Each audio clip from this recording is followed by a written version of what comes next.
Mga kabisyo, once again, this is your certified turista. Ang lalaking walang pahinga, always on the go, always on the move. This time, iba naman tong ating experience, no? Sa isang banda, marami na rin tayong naging experience na ganito. Pero, nais ko lang ibahagi, i-share sa inyo mga kabisyo, na malungkot sa isang pamilya, sa mga kaibigan, mga naging kasama, ang mawalan ng isang kaibigan, kapamilya na pumanaw.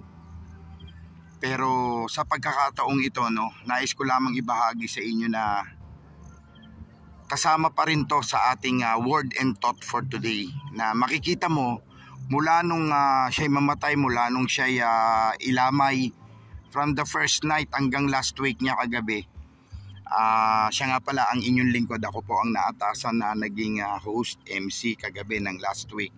So hanggang sa paglibing, nandito tayo ngayon dahil ito ay naging isang mabuting kaibigan para sa akin. Talagang tapat na kaibigan, mabuting kaibigan. Isa po siyang Navy. Nandito tayo ngayon sa libingan ng mga bayani, na kung saan, kung ano yung tinanim mo, yun ang aanihin mo. Our thought, word and thought for today. Kung anong tinanim mo, yun ang aanihin mo.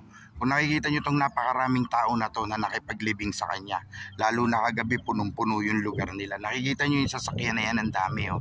Ang haba hanggang doon, may bus pa ng Navy. So makikita nyo yung mga nakiramay, nakipaglibing. Kung ano yung tinanim mo, yun ang aanihin mo.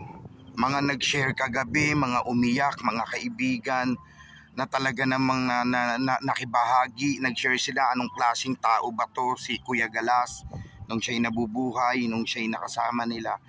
Napakasarap na kapag ka namatay ka na, parang nanghihinayang pa sila na ba't ka namatay. Hindi katulad nung iba na kapag namatay, ay buti na lang namatay yan. Ganito yan masama ugali niyan, ganito yan, pangit na tao yan, no? Napakapangit, no? Yung namatay ka na, may sasabihin pa sa yung pangit. Kaya mga kabisyo, kung ano ang tinanim mo, yun ang aanihin mo. Hindi katulad nito, talaga namang napakaganda ng maririnig mo. Sa dami ng nakipaglibing, sa dami ng nakiramay, mula nung magkasakit siya, nung nasa ospital siya, nasaksihan ko lahat yan dahil pumunta rin ako sa ospital. Halos araw-araw may dumadalaw. Napakasarap mga kabisyo, no? Kaya lang medyo malungkot lang talaga dahil nawala siya. Pero yun nga, maging aral sa atin na habang nabubuhay tayo, gumawa tayo ng maganda. Habang nabubuhay tayo, gawin nating maganda istorya ng buhay natin. Tayo ang aani. So once again, this is your certified turista, ang lalaking walang pahinga, always on the go, always on the move. Happy weekend.